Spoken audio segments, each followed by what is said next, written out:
Bus ఈ వీడియోలో మీకు గూగుల్ ప్రాజెక్ట్ సంబంధించి పూర్తిగా క్లారిటీ వస్తుంది. అయితే కూటమి సంబంధించిన ఎమ్మెల్యేలు మాత్రము పండగలు చేసుకుంటున్నారు. దీపావళి రాకముందు టపాకాయలు కాల్చుకుంటున్నారు. అబ్బా,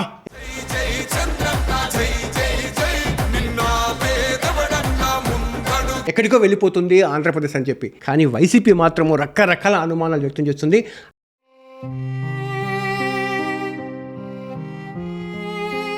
అయితే ఇది స్కీమ్ అని చెప్పి టీడీపీ అంటుంటే, కాదు స్కామ్ అని చెప్పి వైసీపీ అంటుంది. ఈ గందరగోళంలో ఏది నిజము? నేను ఒక నలుగురికి కాల్ చేస్తాను. వైసీపీ హయాంలో ఐటీ మంత్రిగా పనిచేసిన గుడివాడ అమర్నాథ్కి నేను కాల్ చేస్తాను. రెండోది బీజేపీ ఎమ్మెల్యే విష్ణుకుమార్ రాజు, ఆయన ఐటీ బ్యాక్గ్రౌండ్ కూడా.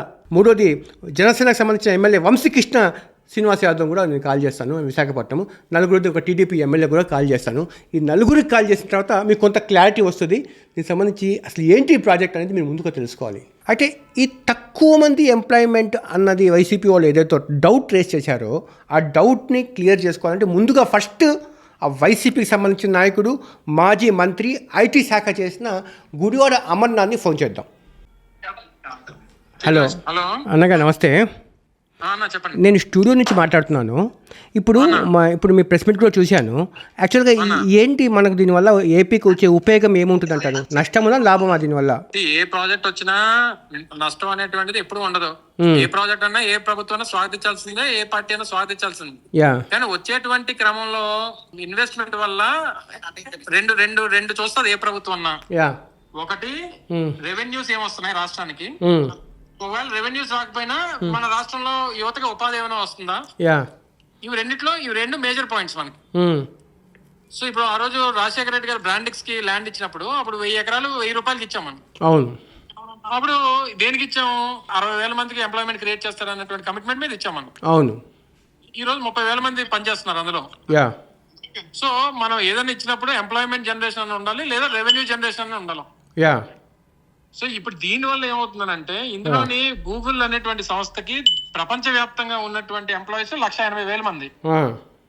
ఎక్కడ వాళ్ళ డెవలప్మెంట్ సెంటర్స్ లో గానీ, లేదా రీసెర్చ్ సెంటర్స్ లో గానీ, లేదా డేటా సెంటర్స్ లో గానీ అంతా కలిపి ప్రపంచ వ్యాప్తంగా గూగుల్ ఆఫీసులు ఎక్కడెక్కడ ఉన్నాయో అంత కలిపి ఉన్నటువంటి 180,000. సహజంగా డాటా సెంటర్స్ వల్ల ఎంప్లాయ్మెంట్ జనరేషన్ అనేటువంటిది ఉండదు. ఇది జగమైనటువంటి సత్యం. మీరు ఒప్పుకోవాలి, నేను ఒప్పుకోవాలి. ప్రపంచంలో పెట్టినటువంటి ఎక్కడ డాటా సెంటర్ పెట్టినా ఎంప్లాయ్మెంట్ జనరేషన్ అనేటువంటిది ఉండదు. కానీ పెద్ద పెద్ద మల్టీనేషనల్ కంపెనీస్ ఒక మూవ్ కావడానికి ఒక మంచి ఇనిషియేటివ్ ఇది అంటున్నాడు కదా. నేను అనేది అంటే ఫస్ట్ ఇనిషియల్ గా ఎవరికి ఇస్తున్నాం మనం? గూగుల్ ఇస్తున్నాము కదన్నా. గూగుల్ అనేటువంటి దానికి డెవలప్మెంట్ సెంటర్స్ లేకపోయింది అనుకోండి, మిగిలినటువంటి వాటికి అవి మనం ఊహాజనితం కదా వస్తాయి అనేటువంటిది. అవును.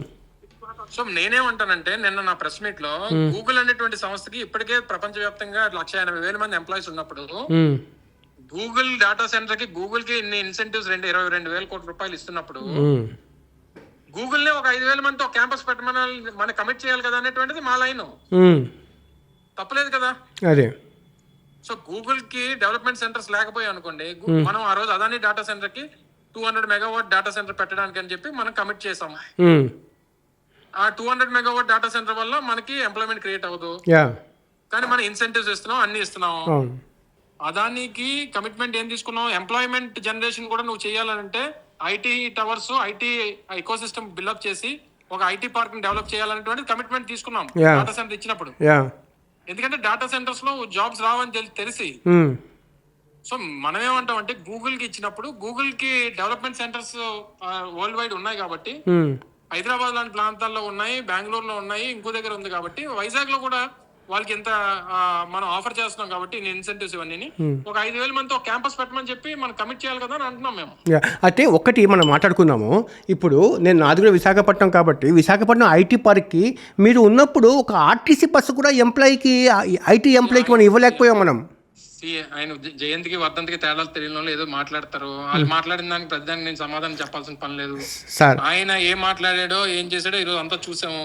నేను అడిగిన దానికి సమాధానం నేను చాలా క్లియర్ గా చెప్పా. గూగుల్ డేటా సెంటర్ ని వీఆర్ వెల్కమింగ్ అనేటువంటిది నిన్న నా ప్రెస్ మీట్ లో చెప్పా. సో వెల్కమ్ చేస్తూ ఈ ఇష్యూస్ ఏవైతే ఉన్నాయో ఈ ఇష్యూస్ కి సమాధానం చెప్పమని చెప్పాను. అడిగిన దానికి సమాధానం చెప్పకుండా అది మాట్లాడితే నేను మాట్లాడితే నేను 100 మాట్లాడగలను ఆయన కంటే. అంటే ఒకటే ఒక ఇన్ఫర్మేషన్ అంటే మీరు పనిచేసిన 2.5 years కంటే కూడా ఈ 1.5 years లో డెవలప్మెంట్ నేను 20 months పనిచేసా ఈ రాష్ట్రంలో ఐటీ మంత్రి. దానికంటే కూడా ఇప్పుడు కొంచెం ప్రోగ్రెస్ కనిపిస్తుంది కదా ఐటీలో. ఎక్కడ ఎన్ని ఉద్యోగాలు ఇచ్చారు చెప్పనండి. నా హయాంలో 29,000 మందికి ఉద్యోగాలు వచ్చాయి. చెప్పనండి ఈ కాగ్నిజెంట్ వచ్చింది ప్లస్ వచ్చింది. సరే నేను మాట్లాడితే మాకు ఇష్టం లేదని చెప్తారు కానీ ఎక్కడ వచ్చింది ఏంటో అన్ని చూపించమనండి, లెక్కలు చూపించమనండి. కాగ్నిజెంట్ వస్తుందని ఆయన చెప్తున్నాడు, మీరేమో వచ్చిందని చెప్తారు. అది టీసీఎస్ కి ల్యాండ్ అలొకేషన్ అయింది. టీసీఎస్ తో మాట్లాడింది ఎవరో, టీసీఎస్ ని తీసుకొచ్చింది ఎవరో అందరికి తెలుసు. అవన్నీ రికార్డ్స్ ఉన్నాయి అన్ని. సరే క్లెయిమ్ తీసుకోమనండి, ఇది ఇట్స్ కంటిన్యూస్ ప్రాసెస్, నేనేం కాదనట్లా. కానీ ఏం చేసావు ఏం చేయలేదు, నువ్వు ముఖ్యమంత్రి కొడుకు, నువ్వు ఏది పడితే అది మాట్లాడితే చెల్లుతుందని అంటే నేను మాట్లాడగలను, నీ పరువు పోద్ది అనవసరంగా. అంటే చివరిగా మీరు సంతోషంగా ఉన్నారు విశాఖపట్నం గూగుల్ రావడం, మీరు కూడా స్వీట్లు పంచుకుంటున్నారు. అమర్నాథ్ గారు, మీరు విశాఖపట్నం వాసిగా మీరు కూడా స్వీట్లు పంచుకుంటున్నారు ఇప్పుడు. వీఆర్ వెల్కమింగ్ అని చెప్పాను, కానీ వెల్కమింగ్ తో పాటు ఇన్ని ఇష్యూస్ ఉన్నాయి, దీనికి ఆన్సర్స్ చెప్పమని చెప్తున్నా. 200 మంది 80,000 కోట్ల రూపాయలకి 200 మంది ఉద్యోగాలని చెప్పి మీరు కమిట్ అయినప్పుడు మరి ఉద్యోగ ecosystem it's warehouse, data warehouse. అది డాటా సెంటర్స్ అనేటువంటివి ప్రపంచవ్యాప్తంగా ఎలా ఉన్నాయి అన్ని తెలుసు. ఎంప్లాయ్మెంట్ జనరేషన్ కాదనేటువంటి తెలుసు, కానీ దాని స్కోప్ ఉన్నప్పుడు మీరు ఎందుకు కమిట్ చేయట్లేదు అనేటువంటిది మా లైన్. నిన్న అంత పెద్ద మీటింగ్స్ జరిగినాయి, ఎక్కడన్నా ఎంప్లాయ్మెంట్ గురించి కమిట్మెంట్ వచ్చిందో చెప్పండి. ఎవరన్నా ఆ గూగుల్ క్లౌడ్ సంబంధించినటువంటి సిఇఓ కానీ, లేదా సెంట్రల్ మినిస్టర్స్ కానీ, లేదా మన సీఎం కానీ ఎక్కడన్నా ఎంప్లాయ్మెంట్ కమిట్మెంట్ ఎక్కడ ఇచ్చారు చెప్పండి. అక్కడ కొంచెం కన్ఫ్యూజన్ అయితే ఉంది. నేను చాలా క్లియర్ గా ఉన్నా, చాలా కేటగారికల్ గా ఉన్నా. నేను చాలా క్లియర్ గా ప్రజలకు ఉన్నటువంటివి, నిపుణులకు ఉన్నటువంటి ప్రశ్నలే నేను సంధించాను, దానికి సమాధానం చెప్పండి. ఆయన ఎటకారంగా మాట్లాడితే నేను అంతకంటే ఎటకారంగా మాట్లాడాను.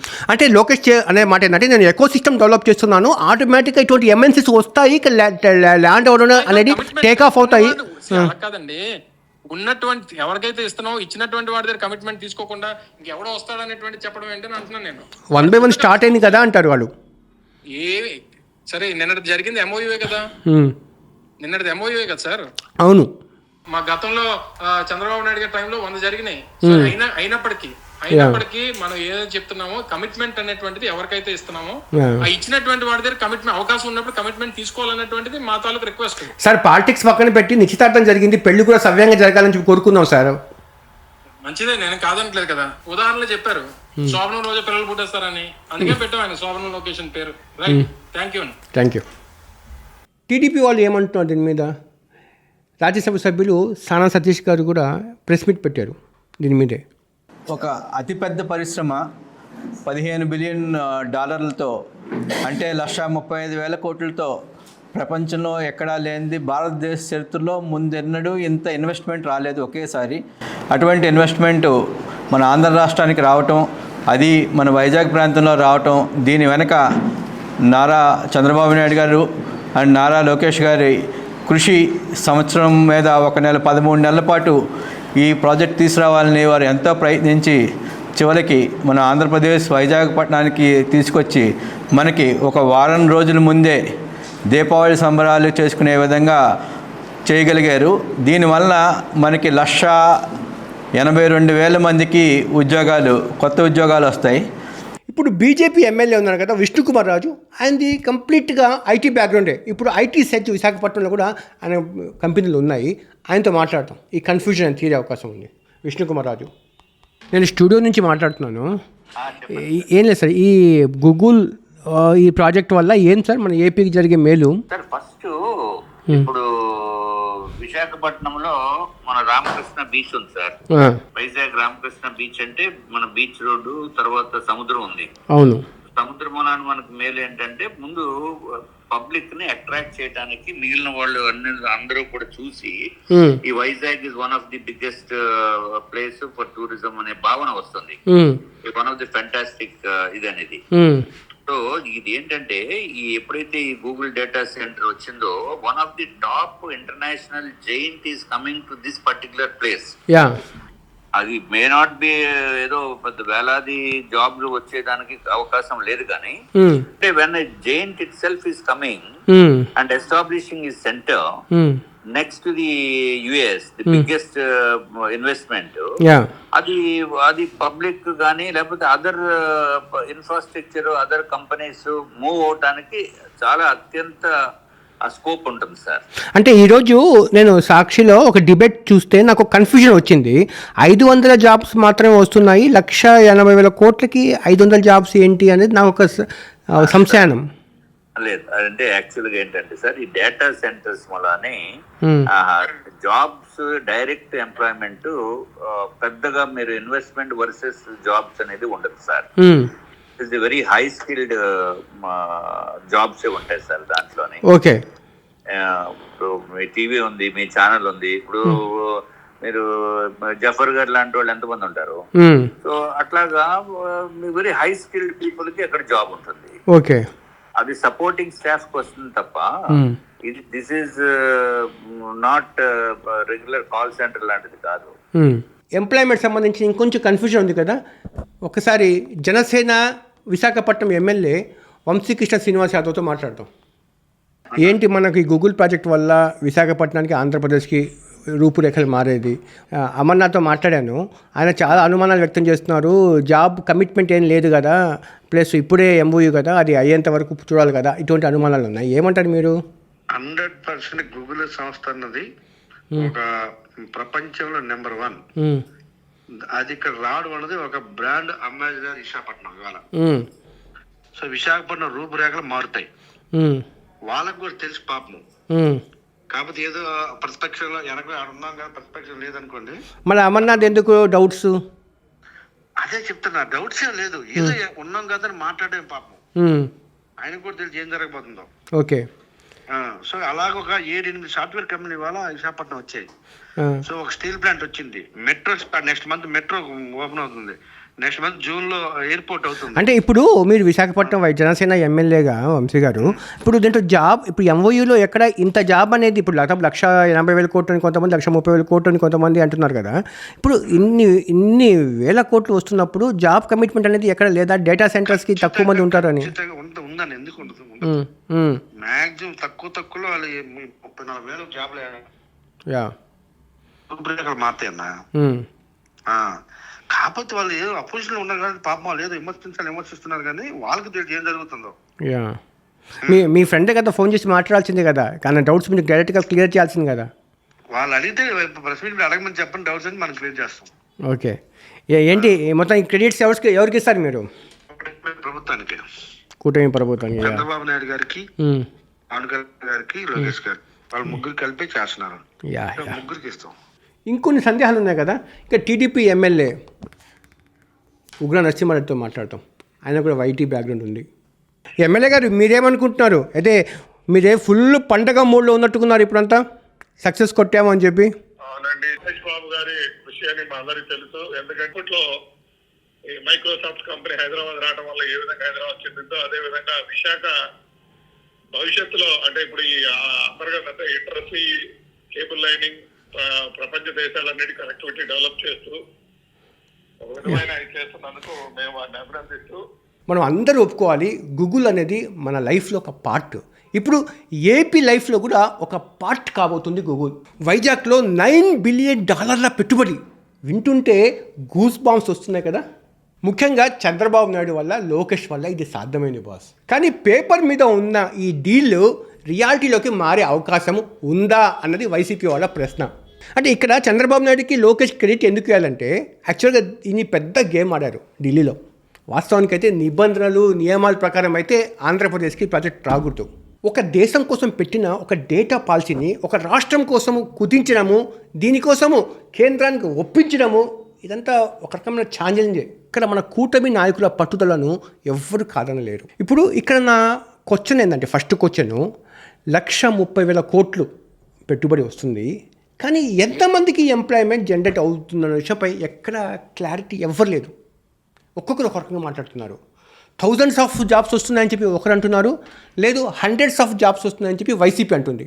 వైసీపీ వాళ్ళ మార్నింగ్ సాక్షి టీవీలో జరిగిన డిబేట్లో చూస్తే కేవలం 500 ఉద్యోగాలు మాత్రమే వస్తున్నాయి అంటున్నారు. కానీ మరీ అంత కాదు, థౌజండ్స్లో ఉంటుంది. ఎందుకంటే డేటా సెంటర్స్లోనే లాగా ఉండదు దీంట్లో అంతా. అంటే దీని సిస్టమ్ వేరేగా పనిచేస్తుంది. బాస్, ఈ పాలిటిక్స్ని పక్కన పెట్టి ఆలోచిద్దాం బాస్. ఒక తటస్థంగా మాట్లాడతాం. క్రెడిట్ వాళ్ళ దాంట్లో పోతుందా, వీళ్ళ దాంట్లో పోతుందా, మనకు అవసరం లేదు. ఇప్పుడు ఏపీకి ఒక మంచి అవకాశం తలుపు తట్టింది. మనం దాన్ని స్వాగతించాల్సిందే. ఎందుకంటే ఇప్పుడు గూగుల్ కంపెనీ వచ్చింది. గూగుల్ లాంటి ప్రపంచంలోనే ప్రెస్టీజియస్ కంపెనీ మన విశాఖపట్నంకి వచ్చిందంటే అంటే అమెరికా తర్వాత నెక్స్ట్ 12-13 దేశాలకు సర్వీస్ అందించే ఒక సర్వీస్ సెక్టరు విశాఖపట్నంకి వస్తుందంటే అది ఎంత పెద్ద గ్రేటు మన విశాఖకు కానీ ఆంధ్రప్రదేశ్కి కానీ మొత్తం ఇండియా చిత్రపటంలోనే విశాఖపట్నం ఒక ప్రత్యేక గుర్తింపు రాలేదు. కాబట్టి ఎక్కడ ఆటంకం లేకుండా ఈ ప్రాజెక్టు విశాఖపట్నంలో టేకాఫ్ అవ్వాలని కోరుకుందాము. ఎందుకంటే ఆర్టిఫిషియల్ ఇంటెలిజెన్స్ వచ్చిన తర్వాత ఎంప్లాయ్మెంటు ఎలా అయిపోతుందంటే ఏ ఉద్యోగం ఉంటుందా ఏ ఉద్యోగం ఉంటుందా అన్నది ఒక కన్ఫ్యూజన్లో ఉంది. ఎలాగా మనం ఎంప్లాయ్మెంట్ సంపాదించాలని పెద్ద కన్ఫ్యూజన్ ఉంది యువత. అలాంటి యువతకు జీవితానికి ఇలాంటి ప్రాజెక్ట్స్ రావడం అనేది ఒక భరోసా లాంటిదే ఉంటుంది.